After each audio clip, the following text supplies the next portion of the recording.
Assalamualaikum warahmatullahi wabarakatuh. Kita awali dengan membaca basmalah. Bismillahirrahmanirrahim. Hari ini kita akan membahas mengenai strategi operasi di lingkungan global. Pembahasan dalam bab ini diawali dengan profil perusahaan global. Pada bab ini kita mengambil profil berupa Boeing 787 yang bisa Anda lihat di YouTube dengan kata kunci Boeing 787 Dreamliner Tour atau dengan link berikut ini.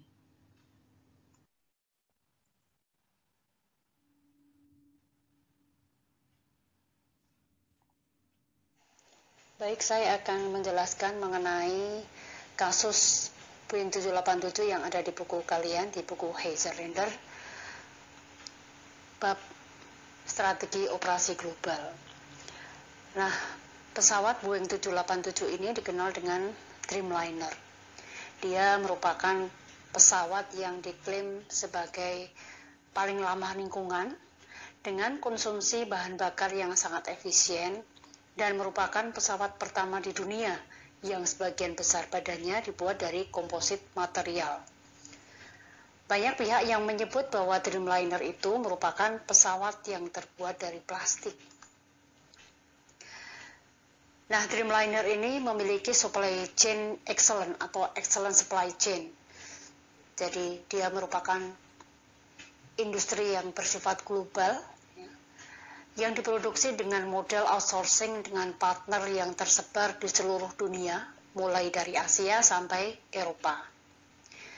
Pesawat ini diproduksi secara moduler oleh perusahaan yang berbeda untuk selanjutnya dirakit dan diuji di fasilitas pusat Boeing di Everett, Washington.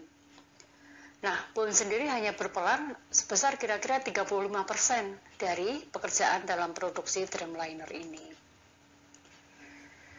Boeing berhasil menggunakan supply chain excellence-nya sehingga mampu memanfaatkan keunggulan yang dimiliki oleh supplier intinya untuk meningkatkan time to market dengan biaya yang sangat-sangat kompetitif.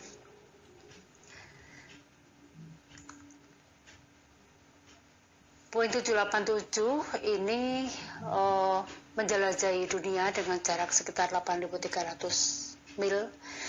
Dia memiliki 20 supplier dari 12 negara yang mensuplai komponen pesawat, seperti kerjasama dengan Rolls-Royce dalam mengembangkan mesin yang lebih efisien, juga kerjasama dengan perusahaan-perusahaan di Jepang. Kemudian juga diproduksi dengan teknologi canggih dengan sistem pemeliharaan yang menggunakan komputer. Nah, beberapa negara, ada 12 negara ini yang berperan dalam produksi sebagai partner dari Boeing 787. Jadi yang pertama adalah Rolls-Royce dan General Electric. Dia adalah menyediakan mesin utama. Lalu dengan Fuji Heavy Industry Jepang memproduksi center wing box. Kawasaki Heavy Industry Jepang untuk memproduksi bagian depan dari badan pesawat, sayap. Ya. Ada Mitsubishi Heavy Industry Jepang, the wing box. Spirit Air System of Wichita yang memproduksi bagian hidung pesawat. Global Aeronautica, joint venture antara Fokker Aircraft Industries dan Alinea Aeronautica memproduksi bagian tengah dan ekor pesawat. Lalu Perancis memproduksi pintu penumpang, Goodrich menyediakan bagian penutup mesin dan bagian mesin jet. Kemudian ada juga Kaiser Electro-Precision memproduksi electronic pilot control display, flight control navigation system, autopilot, crew information system, maintenance system itu disuplai oleh Honeywell Arizona. Kemudian yang ke-11, Common Core System itu diproduksi oleh Aerospace dari Inggris. Lalu Jerman mensuplai cabin lighting system, jadi sistem pencahayaan di dalam pesawat. Makanya tadi kita lihat di videonya ya, Anda saksikan bagaimana pencahayaannya di pesawat Boeing 787. Baik, ini adalah contoh komponen-komponen yang berasal dari 12 negara yang tadi kita jelaskan pada penjelasan sebelumnya.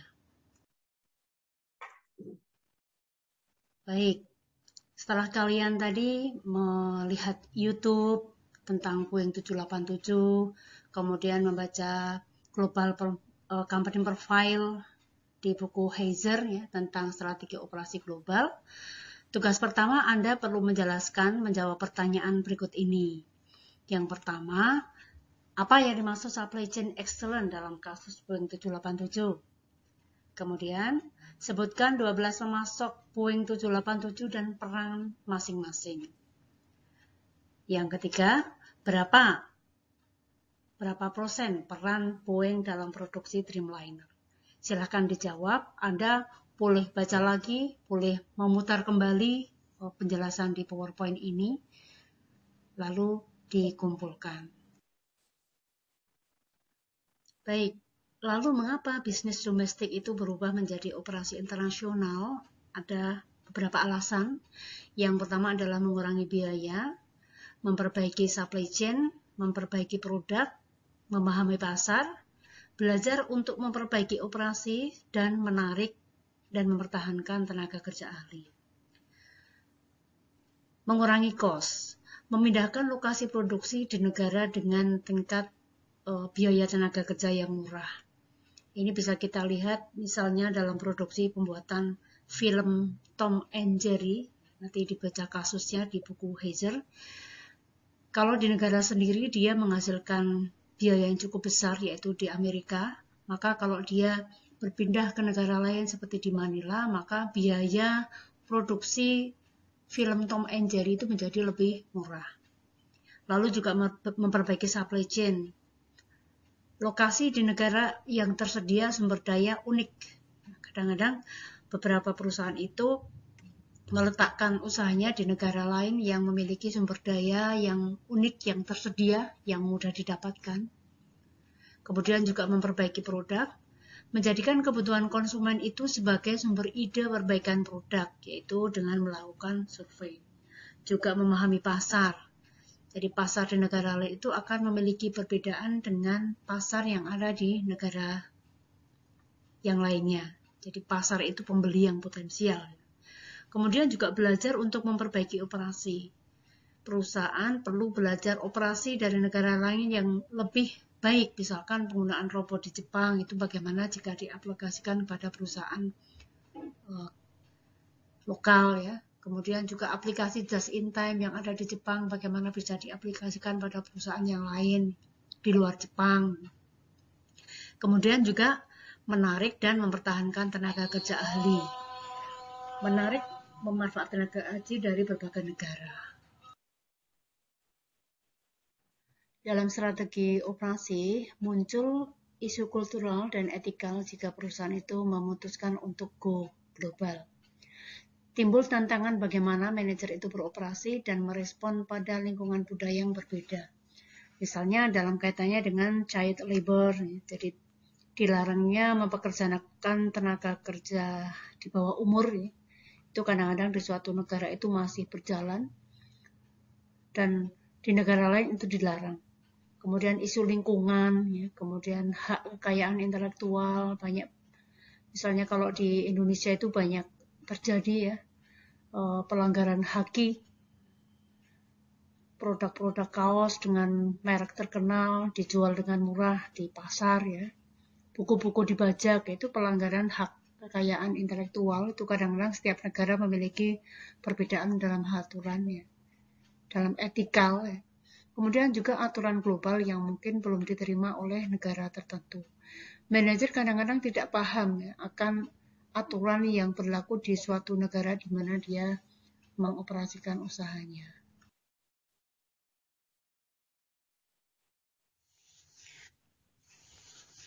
Baik, strategi keunggulan kompetitif dalam operasi ada berbagai macam. Yang pertama adalah biaya. Perusahaan itu bisa mencanggulan kompetitif apabila dia itu bisa menekan biaya yang murah. Contohnya di sini AirAsia ya. AirAsia itu sebagai maskapai penerbangan yang bertarif murah yang berpusat di Bandara Internasional Kuala Lumpur. Dia memfokuskan pada low cost carrier. Jadi dengan strategi low costnya itu dia akan meningkatkan keuntungan. Jadi dia meniadakan makanan dan minuman dalam pesawat. Jadi penumpang yang membutuhkan makanan dan minuman tetap dapat memesannya dalam pesawat dengan cara membeli. Mungkin ada yang sudah pernah belum naik pesawat AirAsia? Saya pernah itu. Jadi kalau memang kita naik AirAsia, kita tidak dapat suguhan apapun karena dia memang strateginya low cost. Jadi memang harga tiketnya lebih murah, tapi ya itu pelayanannya memang dengan harga yang murah itu tidak ada makanan dan minum. Jadi kalau butuh makan kita harus membeli, yaitu akan menekan biaya. Kemudian juga rute perjalanan AirAsia itu pada umumnya butuh waktu antara 3 sampai 3,5 jam. Nah, ini membuat AirAsia itu menggunakan awak kabin yang sama untuk penerbangan balik dari tujuan kedatangan kembali ke tujuan pemberangkatan sambil membawa penumpang baru. Jadi biaya gaji awak kabin itu dapat dikurangi. Dia nggak perlu menginapkan di hotel, kru pesawat ya, sehingga lebih murah ya.